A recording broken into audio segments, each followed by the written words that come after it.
Angola. Angola to launch its second telecommunications satellite into space. Angola will launch its second satellite, ANGOSat-2, into space on Wednesday, October 12, 2022, from Baikonur, Kazakhstan. As reported by Angop newspaper, the satellite will allow remote regions of Angola to receive telecommunications services at a reasonable rate. ANGOSat-2 will have 7 times the transmission power as its predecessor, ANGOSat-1, which was launched in 2017. As per Angop, other countries of the Southern African Development Community have contacted the Angolan government requesting telecommunications services emanating from the satellite. Democratic Republic of Congo. United States pressuring the DRC not to drill for oil in certain blocks.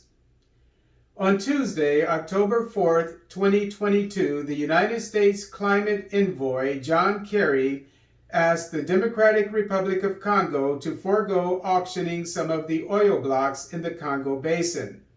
In July, the DRC auctioned 30 oil blocks, drawing criticism from the EU and environmentalists who claim that drilling in certain areas will harm the Congo Basin's rainforests and peatlands.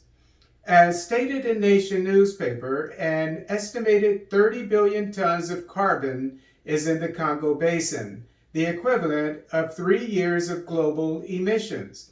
As specified in Nation, despite the nation having large mineral reserves, including gold, copper, and cobalt, 3/4 of DRC's population lives on less than $1.90 a day.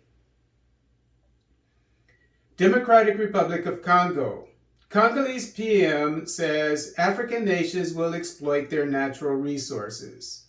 On Monday, October 3, 2022, Congolese Prime Minister Sama Lukonde gave his nation's position on the blocks of fossil fuel in the Congo Basin and environmental concerns at the preparatory meeting of the 27th Conference of Parties on Climate Change, COP27.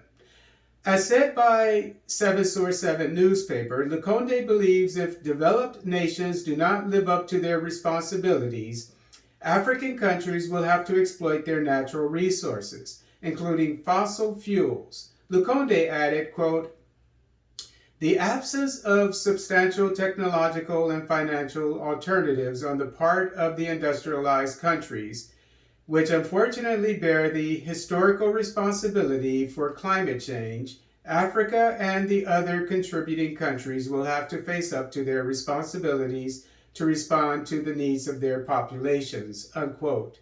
As observed by 7/7, quote, "Africa emits only 4% of global greenhouse gas emissions, while it sequesters much more.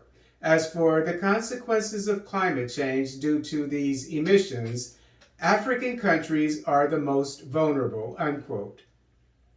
Uganda. Afrexim Bank to lend Uganda $200 million for contested oil pipeline. As specified by Reuters, the African Export-Import Bank has agreed to lend Uganda $200 million to help finance the contested East African crude oil pipeline. The $3.5 billion pipeline will run from the oil fields in western Uganda to a Tanzanian port on the Indian Ocean.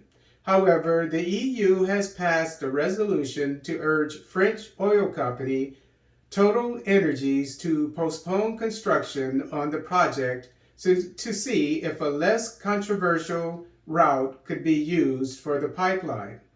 As per Reuters, quote, "The EU warned that the pipeline and associated infrastructure would displace about 100,000 people, jeopardize water resources, and endanger protected marine areas in Tanzania," unquote.